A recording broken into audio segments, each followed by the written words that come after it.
Baik, Bapak, Ibu, saudara-saudariku sekalian, senang bisa berjumpa. Ah, ya, cukup kedengaran ya. Semoga semoga terdengar jelas Yes. suara saya. Iya, senang bisa berjumpa kembali dengan Bapak, Ibu, saudara-saudari sekalian dalam LPF Love Praying Family. Malam ini saya menawarkan ya juga pengajaran, juga renungan tentang Bapa yang berbelas kasih. Saya share screen dulu.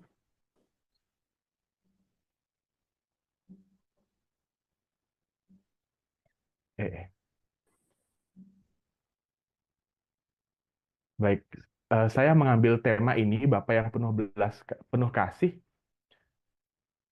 khususnya dalam perjanjian lama, karena seringkali kita kurang mengenal, kurang mendalami, kurang mendapat banyak input tentang perjanjian lama. Sehingga apa yang kita tahu, oh Yesus, oh Allah Bapa dalam perjanjian baru itu sangat baik, sangat murah hati, sangat mengampuni. Tetapi Allah di perjanjian lama itu kok sepertinya keras, tegas, menghukum, ya. Nah, padahal kalau kita tahu puncak ya, puncak eh, sifat Allah dari perjanjian lama itu adalah Allah yang sangat mengasihi. Dan bagaimana kita tahu Allah berbelas kasih ya? Bagaimana kita tahu kalau orang tua kita sayang sama kita? Salah satu tandanya adalah kalau kita nakal, kita tetap diterima, dikasihi sebagai anaknya, kan begitu ya. Juga seperti Allah kita. Kalau kita berdosa, kita tetap diterima, kita tetap diampuni, boleh mendapat rahmat-rahmat untuk hidup kita. Nah, saya mulai dari sesuatu yang umum banget ya. Semoga semoga tidak berat, semoga tidak bikin pusing kepala ya. Sudah pusing dengan banyak beban, semoga malam ini boleh sedikit refreshing, mendapat peneguhan. Nah, Bapak, Ibu, saudara-saudariku sekalian, ketika kita melihat Alkitab ya, selalu kita lihat oh ini kayak buku refleksi, buku buku jurnal, buku cerita bahwa isinya itu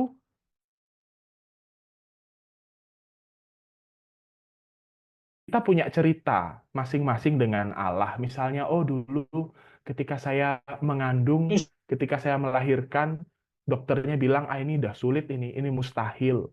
Ternyata dengan doa kok ya bisa lahiran dengan lancar. Nah, itu peristiwa ayat Allah bertinggal di YouTube, renungan-renungan.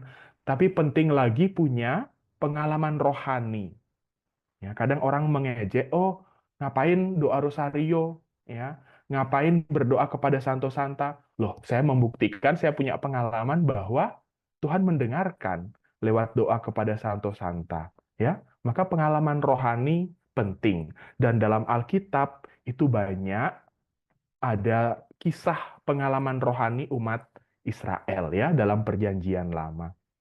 Nah, sehingga dengan demikian kita paham siapa itu Allah. Oh, Allah itu Allah yang menciptakan saya, manusia ya, Adam dan Hawa. Oh, Allah itu Allah yang menyelamatkan. Oh, Allah itu Allah yang menghukum kalau umatnya tidak setia. Misalnya seperti itu, kita jadi punya bayangan Allah. Allah yang terlibat. Kita bisa menanggapi kehadirannya. Oh, kalau Allah itu mengasihi saya juga mengasihi sesama saya dong. Ya, tidak boleh kasih sayangnya hanya untuk diri saya sendiri. Tidak boleh saya hanya mau dikasihi tetapi tidak mau berkorban mengasihi orang lain. Lalu juga kita tahu jalan menuju kepada Bapa melalui Kristus dalam Roh Kudus. Dan juga terakhir kita mengambil bagian dalam kehidupan ilahi. Nah, ini ya yang dalam bulan November kita mendoakan jiwa-jiwa supaya mereka ambil bagian dalam kehidupan ilahi. Mungkin banyak dari kita membayangkan, Romo, api penyucian itu seperti apa sih? Apinya seperti apa? Panasnya seperti apa? Penderitaannya seperti apa? Ya, atau tempatnya itu di mana, bagaimana? Nah, Bapak, Ibu, saudara-saudariku sekalian, sedikit info tentang api penyucian. Orang-orang yang masuk ke api penyucian sudah pasti akan selamat, akan bersatu dengan Tuhan. Hanya kapan itu kita tidak tahu. Mungkin hari ini, mungkin pada akhir zaman, mungkin 10 tahun lagi, tergantung doa-doa kita. Ya, tetapi penderitaannya seperti apa? Nah, kita nih, ya, misalnya saya sudah meninggal, lalu saya tahu saya masuk api penyucian. Wah, ini takdir saya atau ujung goal hidup saya adalah saya bersatu dengan Tuhan. Tuhan yang kepenuhan segala-galanya, udah saya tidak akan takut miskin, takut kurang dicintai, tidak akan ragu, tidak akan khawatir. Pasti saya akan sangat pingin, ya, nggak sabar lagi bersatu dengan Tuhan. Tetapi ketika masih saya dalam keadaan belum murni, masih berdosa, saya belum bisa bersatu dengan Tuhan. Itu yang membuat saya menderita. Ketika saya sudah lihat itu Tuhan di depan saya, tetapi belum bisa. Atau ketika ini nih sudah siap uang, 500 juta beli mobil baru, tapi belum bisa, harus pre-order, nunggu 5 bulan. Itu kan kita menderita, ya. Menderita seperti itu, udah mau, pengen banget bersatu dengan Tuhan, tapi belum bisa. Maka perlu doa-doa kita. Ya, itu sedikit selingan, karena bulan November kita banyak berdoa untuk jiwa-jiwa. Nah, pertama-tama Tuhan mendekati manusia, ya tadi ya. Lalu dengan iman kita hidup seturut kehendak Tuhan. Nah, ini sama seperti tadi. Sabda Tuhan dalam Alkitab menunjukkan takdir kita itu loh sangat tinggi. Takdir kita itu bukan oh nanti sakit lalu meninggal lalu terbaring di liang kubur. Bukan. Takdir kita apa? Kita mau bersatu dong sama Tuhan. Ya, orang jiwa kita, badan kita datang dari Tuhan kok. Lalu manusia ingin bangkit dari dosa. Siapa yang mau tinggal terus-menerus dalam dosa? Tidak ada. Kita mau hidup bahagia. Ya, kita tidak mau ada rasa kok saya kurang dicintai ya? Kok saya ada rasa kosong dalam hidup saya ya? Nah, ketika kita bersatu dengan Tuhan, tidak ada lagi yang kita kurang, tidak ada lagi yang haus dalam hidup kita.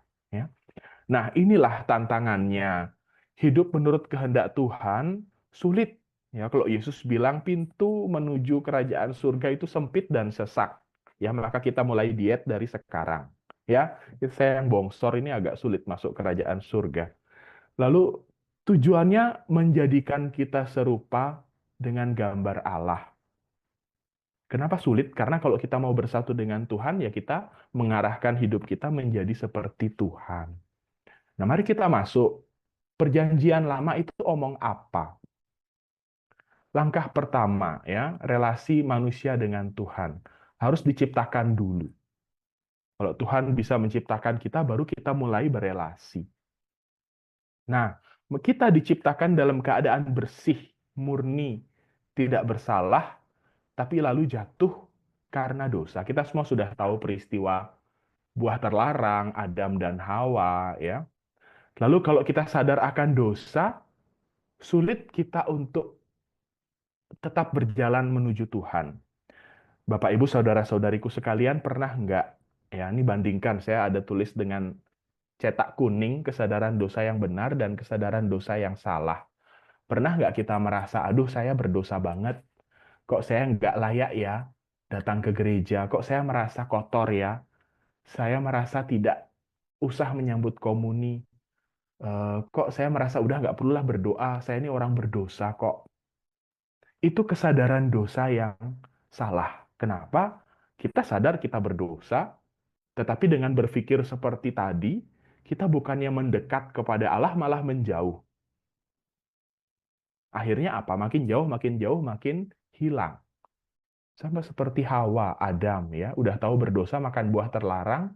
Ketika Tuhan datang, mereka buat apa? Oh, sembunyi dong, malu dong, takut dong. Padahal Tuhan tidak menghendaki itu. Kalau kita salah, kita datang ke sakramen pengakuan dosa. Kalau kita salah, kita mohon ampun, kita minta maaf. Bukan makin menjauh lalu makin hilang, dibawa sama musuhnya Tuhan. Ya, hilang nanti rahmat untuk jiwa kita. Nah, tapi Tuhan tidak membiarkan kita ya.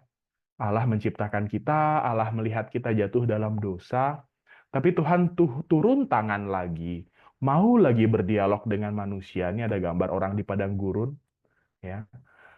Dia mulai sejarah keselamatan dari Abram. Abram dipanggil Tuhan. Abram, tinggalkan negerimu, keluargamu, rumah ayahmu, karena negeri itu akan kutunjukkan kepadamu.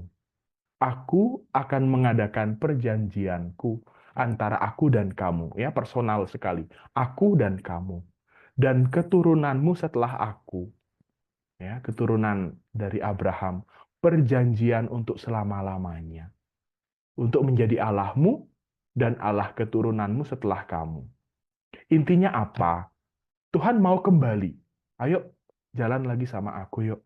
Buat lagi perjanjian. Meskipun kamu salah, masih ada belas kasihan. Tinggalkan negerimu ya, kalau kita baca Injil hari ini ya. Ekstrim. Barang siapa mau mengikuti aku, tetapi tidak meninggalkan bapak ibunya, saudara-saudarinya, tidak berani membenci, bahkan nyawanya sendiri, dia tidak bisa mengikut aku. Artinya apa? Kalau ada sesuatu yang dalam rumah kita, dalam keluarga kita, membuat kita justru jadi jauh sama Tuhan, nah itu kita harus waspada, kita harus berani bertentangan, kita harus berani menegur. Oh Romo, kok saya diajak sama teman saya, oh minggu nggak usah deh ke gereja, ngapain? Ya, kita ke kafe aja nongkrong. Itu sesuatu yang menjauhkan kita dari Tuhan. Itu yang dimaksud Yesus dalam Injil hari ini. Nah, bukan hanya kepada Abraham. Nanti di gambar kita lihat Musa ya. Ketika bangsa Israel diperbudak di Mesir, Musa yang membuka jalan dengan kuasa Tuhan.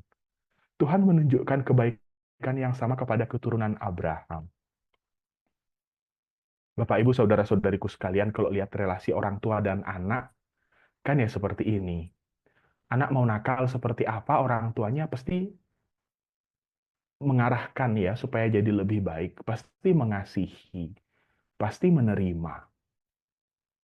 Ya, dalam contoh yang agak ekstrim kalau kita lihat dalam berita ya, ketika anaknya ditegur sama Pak Guru, wah orang tuanya marah, ya malah gurunya dituntut, malah gurunya diketapel sampai maaf ya satu matanya menjadi buta. Tetapi orang tua mungkin karena kasihnya kepada anak menjadi buta, ya. Tuhan juga meskipun kita banyak berdosa, Tuhan terus menunjukkan kebaikan kepada kita. Nah, ini perbuatan Tuhan disertai berbagai tanda. Eksodus ya berhasil keluar dari Laut Merah. Peristiwa ajaib di bawah perlindungan Tuhan. Lapar ada mana turun dari langit, ada burung puyuh ya, kering ada air keluar dari batu. Akibatnya nah ini kalau kita punya pengalaman rohani, kita menghormati Yahweh, menghormati Tuhan, beriman kepada Tuhan, dan juga kepada hamba Tuhan. Kalau kita pernah mengalami novena kita terkabul, kalau kita pernah doa rosario tekun, lalu kok dapat damai ya di hati walaupun masalahnya tidak selesai. Kalau kita pernah mendoakan orang, lalu orang itu juga, makasih ya, intensi wujud saya terkabul, ya. Seorang saudari saya, saudari sepupu sih, dia punya bapaknya itu Buddha, ya. Lalu apa ya? Dia bilang, Romo Rosario saya nggak kuat, cap panjang banget, tengah-tengah sudah ngantuk, pas bangun tahu-tahu sudah pagi, ya. Tetapi dia bilang, bapak saya itu akhirnya minta sendiri dibaptis dengan usia 70 tahun, minta sendiri dibaptis. Saya rasa itu karena doa novena saya, Romo. Ya, novena Salam Maria. Kalau orang punya pengalaman akan Tuhan, dia akan hormat sama Tuhan. Kalau kita hanya punya pengetahuan, tetapi belum punya pengalaman, nah itu kadang-kadang kita bisa menjadi bimbang. Ya. Dan puncak kebaikan Tuhan, nah lihat, puncak kebaikan Tuhan dalam perjanjian lama, ini di bawah pemerintahan Daud dan Salomo. Daud siapa sih? Ya, kenapa? Apa hebatnya? Ya. Ini Raja Daud ya, dia ada gambarnya harpa. Kenapa? Karena Dia itu juga bermazmur, ya. Kalau kita baca Mazmur, kalau kita ikut ibadat harian, oh Mazmur Daud. Raja yang memerintah selama 40 tahun, lama sekali. Sekaligus dia nabi, raja dan nabi karena dia bisa melihat Mesias, Kristus yang akan datang. Lalu spesial juga Daud ini karena Allah sampai mengangkat sumpah kepada Daud bahwa seorang keturunan Daud akan duduk di atas tahtanya. Ya, Yesus Kristus itu kan keturunan Daud. Dari Yosef itu yang duduk di atas tahta untuk selama-lamanya. Dan spesialnya lagi, Kristus itu mau lahir sebagai keturunan Raja Daud. Maka Daud ini terkenal sekali. Ya, Daud ini sudah terbukti lah. Artinya kerajaan Daud itu kekal. Karena kerajaan Kristus kan tidak akan berakhir selama-lamanya. Ini spesialnya Raja Daud. Zaman di mana Tuhan memberikan kemakmuran paling tinggi kepada bangsa Israel, ya. Lalu juga Salomo yang terkenal karena kebijaksanaannya. Ini kisah yang terkenal sekali. Saya ingat saya pertama mendengar kisah ini waktu saya sekolah minggu. TK, SD ya. Ada dua ibu bertengkar. Ini anak saya, ini anak saya. Kemudian Raja Salomo bilang, ya sudah, kita potong dua supaya adil anak itu. Lalu ibu yang asli bilang, ya udah biar dia menjadi anaknya ibu itu saja. Saya mengalah saja. Ada kebijaksanaan ya. Kita mengalami Tuhan itu baik kalau pemerintahan di negara kita bijaksana, misalnya begitu. Kalau tempat kerja kita pimpinannya bijaksana, ya, tidak hanya mungkin tahu kerjaan selesai, tapi juga bertanya apa yang kurang, apa yang kamu butuhkan, ya, apa yang masih bisa diperbaiki, apa yang perlu ditingkatkan. Nah, kebijaksanaan, ya. Nah, zaman pemerintahan Raja Salomo ini luar biasa, terlihat kemuliaan Tuhan. Nah, Bapak, Ibu, saudara-saudariku sekalian, kita lihat bagaimana Tuhan, ya, meskipun Israel berdosa, Tuhan tidak putus harapan, ya. Sekarang kita lalu menanggapi kasih Tuhan bagaimana? Inisiatif Tuhan menuntut tanggapan Israel, ya, taat hukum dan ibadah agama, tidak boleh hanya tindakan kosong, harus berangkat dari iman yang hidup. Iman, ya, iman yang hidup. Dan ketaatan pada sabda Allah. Ini yang seringkali sulit. Kalau kita ke gereja, kalau kita doa lingkungan, kalau kita kegiatan aktif di gereja, kadang-kadang lebih mudah ya. Yang penting kita pakai baju baik, datang tepat waktu, ikut acara sampai selesai pulang. Tetapi kalau harus berangkat dari iman yang hidup, itu gimana? Bahwa selama misah, saya fokus dong. HP saya mode airplane ya, tidak aktif. Lalu saya datang lebih awal untuk persiapan batin. Berangkat dari iman yang hidup. Atau ketika saya doa, doa rosario, pikiran melayang, layang, layang, layang. Atau hanya doa di mulut saja. Kadang itu menjadi tantangan kita. Kenapa? Lama-lama kita merasa, kok nggak ada gunanya ya berdoa? Kok saya nggak dapat apa-apa ya? Kok semakin saya berdoa, makin saya bersalah ini. Karena makin sepertinya saya menghina Tuhan, bukan memuliakan Tuhan. Bapak, Ibu, saudara-saudariku sekalian, bagaimana kalau kita menghadapi hal seperti ini? Ya, caranya adalah terus berdoa. Jangan stop. Lihat bagaimana setan menggoda kita dengan rasa putus asa. Oh, saya nggak bisa ya. Oh, ya udah diem aja lah, nggak usah buat apa-apa. Ya, itulah kesadaran dosa yang keliru makin jauh dari Allah, semakin hilang, semakin lepas dari Tuhan. Dan ketaatan pada sabda Allah, ini juga penting. Bukan hanya soal doanya 1 jam. Bukan hanya soal baca kitab sucinya tiap hari. Tetapi berbuah atau enggak doanya. Ya. Ketika saya melihat teman saya kesulitan, tangan saya terulur untuk mereka atau tidak. Atau saya merasa, oh saya kan lebih dari mereka, ngapain saya bantu mereka. Saya kan sudah kerja keras, ini hasil saya, ngapain saya berikan untuk mereka. Ya, ketaatan pada sabda Allah. Oh, itu kan salah mereka. Ngapain saya mengampuni? Saya simpan dendam dalam hati. Ketaatan pada sabda Allah. Kalau Allah mencari kita karena kita berdosa, kenapa kita tidak buat itu kepada orang lain? Ya, banyak nabi. Lihat, kita sekarang masuk ke kitab nabi-nabi. Banyak nabi yang penuh semangat menegaskan pentingnya hal ini. Iman yang hidup taat pada sabda Allah. Nabi Amos, ya. Saya baca pelan-pelan ya. Aku membenci, aku menghina perayaanmu. Aku tidak senang kepada perkumpulan rayamu.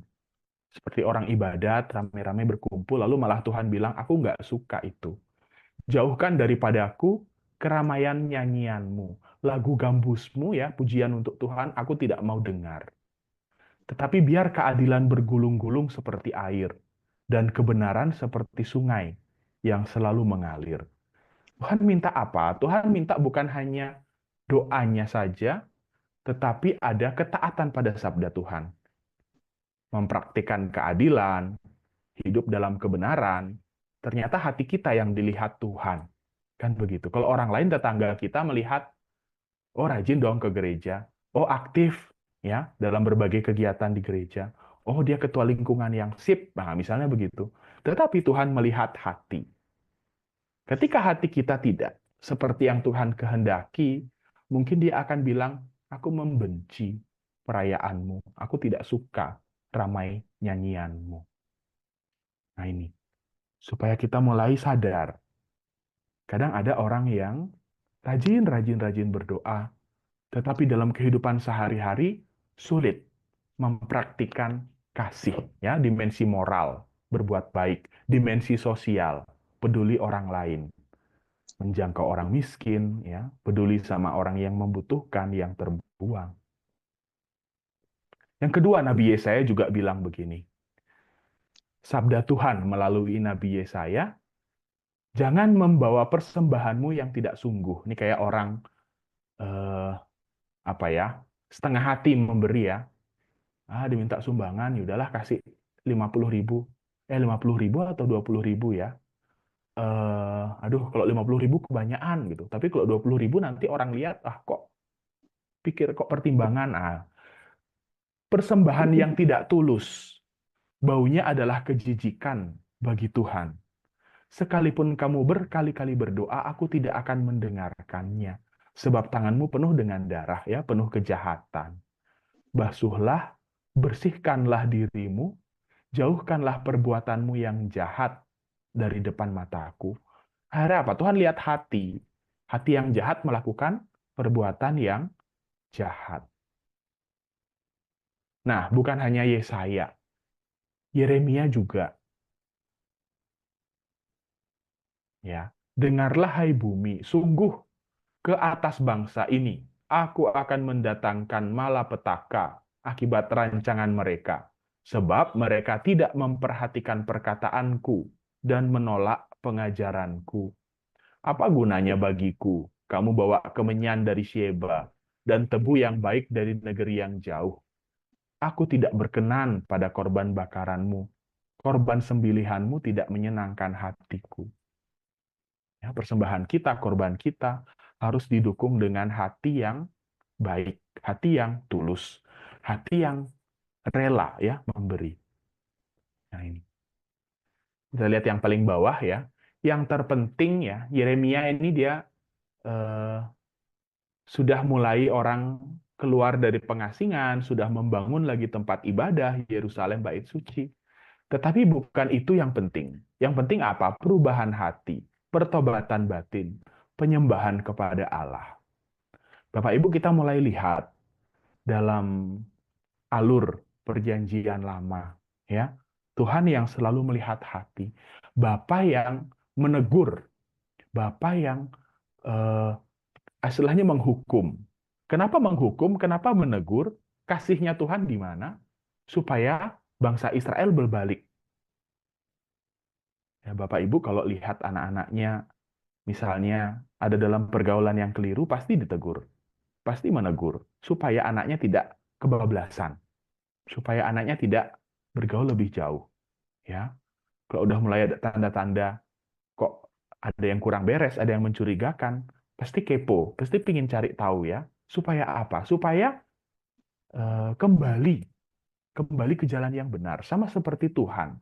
Tuhan minta jangan pergi terlalu jauh ya. Perubahan hati, pertobatan batin, penyembahan kepada Allah. Nah ini. Yehezkiel. Tadi udah kita ada Amos, Yesaya, Yeremia, Yehezkiel. Jadi lihat nabi-nabi. Semuanya dipakai Tuhan ini untuk menegur. Untuk ini loh kamu buat jahat. Ini loh kamu buat tidak sesuai dengan kehendak Tuhan. Yehezkiel menjadi nabi saat Yerusalem jatuh dan bait suci hancur. Tapi dia mulai mewartakan Allah yang murah hati akan membuat perjanjian baru dengan umatnya. Akan dibangun lagi, akan diperbaiki. Ada janji, ada prospek ke depan, ada titik terang ya. Dia bilang ya, Allah bilang melalui Yehezkiel, aku akan membuat perjanjian perdamaian dengan mereka, perjanjian kekal. Aku akan menjadi Allah mereka, dan mereka akan menjadi umatku. Bapak, Ibu, Saudara-saudariku sekalian, ya harus kembali ke praktek hidup kita sehari-hari ya. Pergumulan kita, merasa doa-doa kita kok belum didengarkan, belum dijawab Tuhan, merasa, aduh kita kok terlalu berdosa, sudah sakramen pengakuan dosa, tapi kok dosanya masih terbayang-bayang. Ya, ini beneran diampuni nggak dosanya? Atau jangan-jangan harus mengulang lagi sakramen pengakuan dosa. Ya, kadang-kadang orang tergoda untuk itu. Nah ini, caranya seperti apa? Kalau kita merasa seperti itu, kalau kita memang sungguh sudah mengakui itu di sakramen pengakuan dosa, ya, kita harus percaya Tuhan memaafkan dan sudah mengampuni dosa saya. Tuhan saja memaafkan kok. Kenapa saya tidak memaafkan diri saya sendiri? Kenapa saya terus berkubang dalam rasa bersalah, rasa menyesal, rasa oh, Tuhan saja mengampuni saya juga harus belajar mengampuni diri saya sendiri. Ya, kadang-kadang untuk kita sulit, tapi kalau kita punya iman, kita juga belajar mengampuni seperti Tuhan, bukan hanya orang lain, tapi juga diri kita. Tuhan menuntut pertobatan secara individu. Artinya apa? Perlu buat komitmen tanggung jawab pribadi. Dalam lingkup sosial masyarakat mungkin bisa diwakilkan ya. Oh, doa lingkungan, ada doa KBG, doa basis yang suaminya masih sibuk ya, istrinya mewakilkan. Atau suatu hari istrinya berhalangan harus menemani anak-anak, suaminya yang pergi. Tetapi di hadapan Tuhan, akhirnya pertanggungjawaban kita kan masing-masing ya, masing-masing. Kita dihakimi berdasarkan ya iman kita, berdasarkan perbuatan kita. Nah, kita mulai agak puncaknya, pusatnya di sini. Kita lihat bagaimana tadi Israel ya, dengan perjanjian Abraham, lalu dia tidak setia sehingga mengalami perbudakan, pembuangan, lalu keluar dari pengasingan, bisa lagi membangun bait suci, bait Allah untuk berdoa. Nah, tetapi meskipun Israel punya tabut dan bait suci, kehadiran Allah yang sebenarnya ada di hati manusia. Itu nomor satu. Ya. Dan menjelang akhir masa pembuangan, Israel akhirnya mengakui ketidaksetiaan mereka dan mengimani satu Tuhan yang benar. Nah, di sini Bapak, Ibu, Saudara-saudariku sekalian, bahwa relasi kita dengan Tuhan ada dalam hati. Bukan cuma sekedar relasi saya dengan Dia. Relasi kita Tuhan bukan relasi kita dengan Allah bukan relasi saya dengan Dia, tetapi saya di dalam Dia dan Dia di dalam saya. Ya, Dia di dalam saya. Maka kalau kita berdoa, kalau kita adorasi di hadapan sakramen Maha Kudus, damai rasanya ya. Oh, Tuhan di dalam saya ya. Bukan cuma saya di sini, Tuhan sakramen Maha Kudus di depan, bukan. Atau ketika saya doa rosario, awalnya berat, kepikiran, tapi lama-lama kok tenang ya. Kok bisa, oh ya ada kekuatan untuk menghadapi ini. Ya, kenapa? Karena relasi kita dengan Tuhan, saya di dalam Dia, dan Dia Tuhan di dalam saya. Nah, akhirnya apa? Kita lihat seluruh kesimpulan dari ini. Bapa yang penuh kasih. Ingatlah semuanya ini, hai Yakub, sebab engkaulah hambaku, hai Israel. Aku telah membentuk engkau. Engkau adalah hambaku. Hai Israel, engkau tidak kulupakan. Engkau tidak kulupakan. Ini pengalaman kita kalau lagi krisis ya, Bapak Ibu, saudara-saudariku sekalian. Ini apa Tuhan lupa sama saya? Apa Tuhan tidak menjawab doa saya karena saya terlalu banyak dosa? Ya. Apakah eh, untuk Tuhan orang lain lebih dicintai daripada saya? Kok sepertinya Tuhan melupakan saya? Tapi kita lihat pengalaman Yesus di kayu salib. Bapa, mengapa engkau meninggalkan aku? Eli, Eli, lama sabachthani. Itu adalah apa ya? Suasana gelap. Ya, ketika kita sudah taat sama Tuhan, kok seperti Tuhan meninggalkan kita. Tetapi justru itu pengalaman rohani kita yang paling dalam. Bahwa ketika Tuhannya tidak terasa, ketika Tuhan rasanya tidak ada dan meninggalkan kita, kita tetap setia. Ya, ujian untuk hidup kita di sana. Dan Yesus setia. Yesus memberi contoh, ini loh, kalau kamu suatu hari merasa ditinggalkan Tuhan, aku juga di atas kayu salib mengalami hal yang sama. Mengalami ditinggalkan Bapakku. Tetapi aku taat sampai akhir. Sampai selesai tugasku di salib. Nah, ini lanjut lagi. Aku menghapus segala dosa pemberontakanmu, seperti kabut diterbangkan angin, dan segala dosamu seperti awan yang tertiup. Kembalilah kepadaku, sebab aku telah menebus engkau. Kalau kapan lalu masih booming ya, viral film Kuasa Gelap, satu hal yang dibilang oleh Romonya itu sebelum eksorsisme harus pengakuan dosa. Kenapa? Karena kalau pengakuan dosa, bukan hanya sekedar, oh doa diampun, dosa diampuni ya, tapi dosa sudah dilupakan. Bahkan Tuhan juga seperti tidak ingat lagi dosa kita apa. Maka penting sekali pengakuan dosa. Kalau setelah misah pagi saya mau pulang ada umat Romo, boleh nggak pengakuan dosa? Kalau Romo sibuk nggak usah. Loh, harus ayo kita pengakuan dosa. Itu kita lahir baru. Ya, itu kita efek yang sama seperti orang dibaptis. Murni, tidak ada dosa. Bapa yang penuh kasih. Tuhan bilang lewat Nabi Yesaya, dapatkah seorang perempuan melupakan bayinya sehingga dia tidak menyayangi anak dari kandungannya?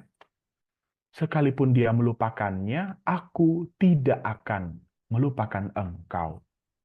Ya, melupakan. Ini kata-kata yang nancep ya untuk kita ya. Oh, dia nggak pernah WA lagi, mungkin dia lupa saya.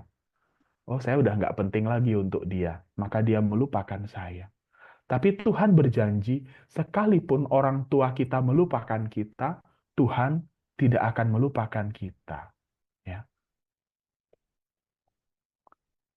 Maka kita lihat, ini puncak pewahyuan Allah dalam perjanjian lama, bukan bahwa dia Tuhan yang maha kuasa, bukan bahwa dia Tuhan bala tentara, bukan bahwa dia Tuhan hakim segala-galanya yang maha tinggi, ya. Tetapi bahwa dia itu sebetulnya Bapa yang penuh kasih. Itu Tuhan kita, ya. Dan kita sering merasa itu tidak penting. Kita sering merasa itu tidak penting. Kita sering merasa kalau keinginanku, mauku, doaku tidak dikabulkan, artinya Tuhan tidak mengasihi aku. Nah, mari kita lihat bagaimana kita mempererat relasi kita dengan Tuhan. Nabi Hosea, ya, dia nabi yang unik.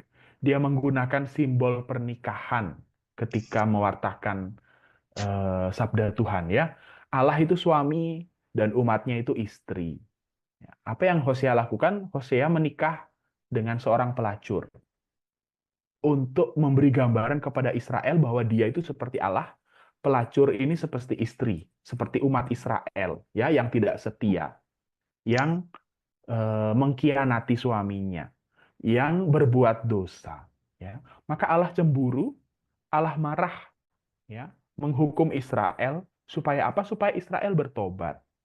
Nah, Allah tetap setia meski umatnya berdosa. Ini kita harus pegang teguh. Setan dalam hati kita mengatakan, itu loh Tuhanmu gak jawab doamu. Untuk apa kamu doa sama dia?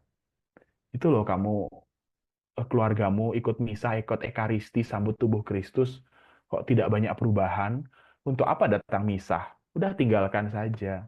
Itu loh doamu Rosario, udah bertahun-tahun kok tidak dijawab. Ya udah stop saja doa Rosario. Lihat bagaimana kita dibuat putus asa. Padahal Tuhan adalah Tuhan yang setia. Kita harus tanamkan ini dengan iman.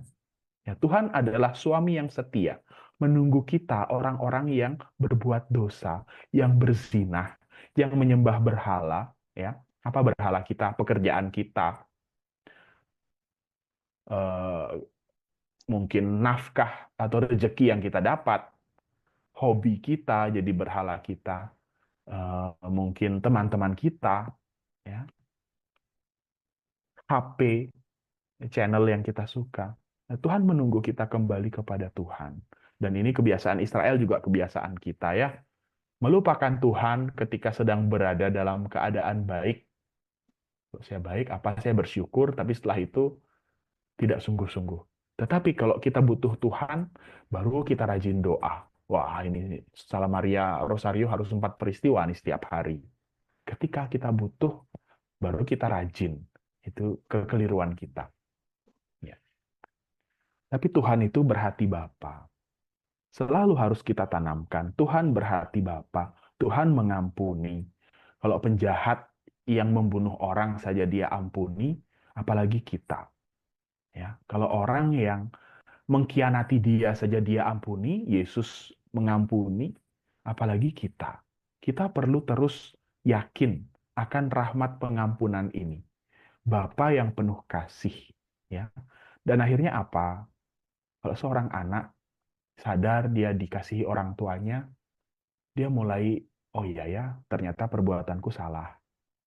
Ternyata sikapku ini menyakiti hati orang tuaku. Ya, mungkin kesadarannya terlambat, tetapi akhirnya ada, ya, pertobatan mendalam, perubahan hati yang menyeluruh.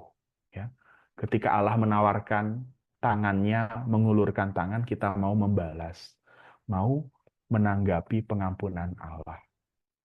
Ini, Bapak, Ibu, saudara-saudariku sekalian.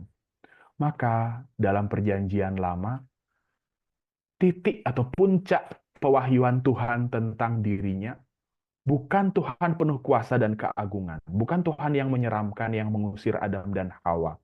Bukan Tuhan yang besar yang bisa membelah Laut Merah. Ya, bukan Tuhan yang bisa menghidupkan banyak tulang-tulang belulang berserakan jadi manusia. Tetapi sebagai Bapa yang penuh cinta dan belas kasihan. Maka ketika kita baca perjanjian lama sesekali, ketika mungkin kita baca buku renungan, ketika dalam waktu teduh kita baca perjanjian lama, selalu mempunyai landasan ini. Bapa yang penuh cinta dan belas kasihan.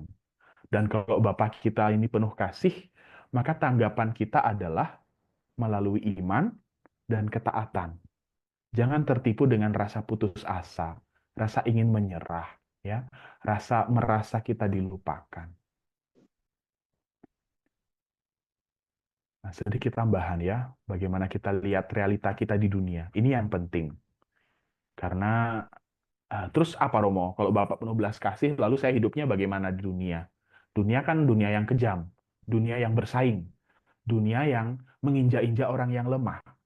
Ya. Nah, kitab-kitab kebijaksanaan, Ayub, Amsal, Pengkhotbah, kebijaksanaan Salomo, mengajarkan apa? Kalau kita baik, kita akan dapat pahala. Kalau kita jahat, kita akan dapat hukuman. Ya, begitu dulu awalnya, ya, diawali seperti itu. Tetapi kalau kita lihat, kenapa orang yang baik justru yang paling menderita? Orang jujur, orang yang mengalah, itu yang jadi korban biasanya. Ya, orang yang polos, ya, tiba-tiba ditelepon nomor tidak dikenal, oh ibu, bapak harus transfer uang segini, anaknya sakit, anaknya kecelakaan, ternyata penipuan, menderita akibat sikap ketidakadilan orang, sikap egoisme orang, ya. Lalu kita bertanya, Tuhan, salahku apa ya? Kok aku dapat nasib seperti ini? Prinsip moral perjanjian lama didasarkan pada iman yang mendalam pada Tuhan. Sebab kita tidak bisa memahami rencana Tuhan tentang penderitaan. Kita manusia yang pikirannya cetek ini, yang terbatas, dangkal, hanya segini ini, sebesar kepalan tangan ini, kita tidak bisa memahami rencana Tuhan tentang penderitaan. Bapak, Ibu, saudara-saudari, bagaimana Tuhan melihat kita ya di hadapan kita sekarang? Oh, besok ini hari masa depan, kemarin masa lalu. Di hadapannya Tuhan tidak demikian. Di hadapannya Tuhan sudah jelas terang benderang dari awal mula kejadian sampai akhir dunia nanti seperti apa.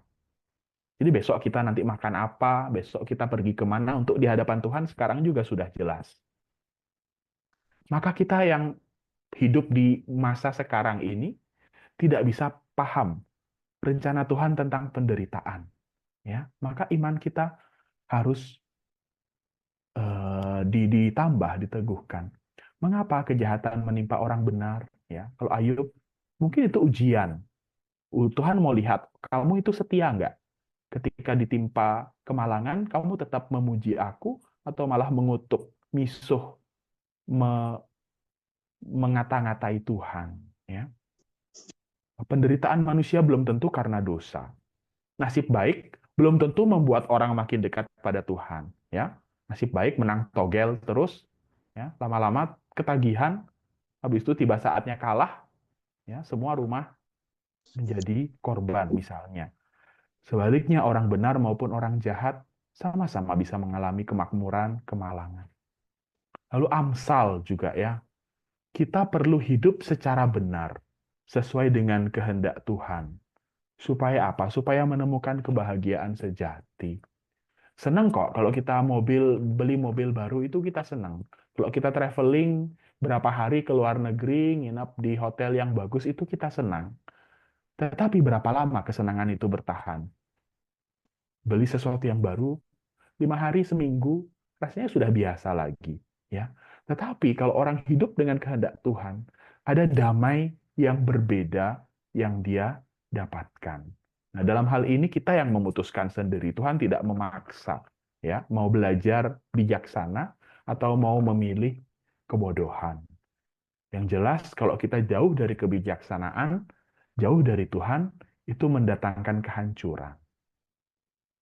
Lalu pengkhotbah juga bilang ya, kita pengkhotbah harus berserah beriman hanya pada Tuhan. Karena yang kita kejar itu di luar jangkauan kita. Itu urusannya Tuhan yang memberikan kepada kita. Mengejar kebahagiaan melalui kesenangan atau kekayaan duniawi itu adalah sesuatu yang bodoh.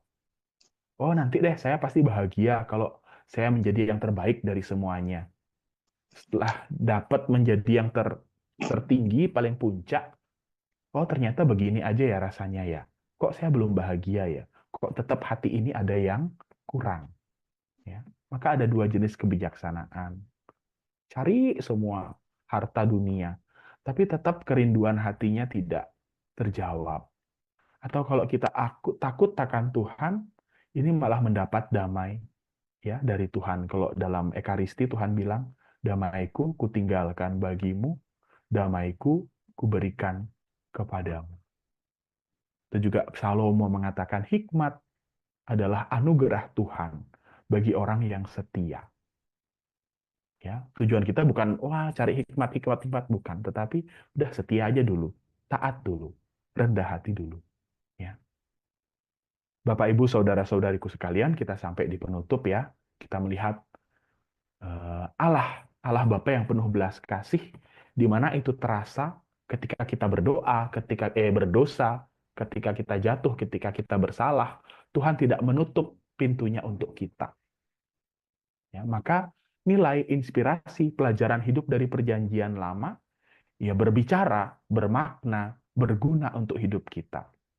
Tetapi kita lihat, akhirnya semua Perjanjian Lama ini apa? Menyiapkan kita untuk kedatangan Kristus dan kerajaannya. Maksudnya apa? Bapak-bapak yang penuh belas kasih, yaitu nanti dilengkapi, digenapi, hadir dalam Yesus. Semakin kita mengenal Yesus, semakin kita mengenal Tuhan itu siapa. Tuhan itu maunya apa. Tuhan itu cinta kasihnya besar seperti apa. Ya, demikian renungan kita, pengajaran kita pada malam hari ini. Terima kasih untuk kesetiaannya untuk mendengarkan. Terima kasih dan mohon maaf kalau ada kata-kata yang kurang berkenan. Saya kira itu dari saya. Terima kasih untuk kesempatannya. Saya kembalikan kepada moderator ya, pembawa acara. Terima kasih, Bu.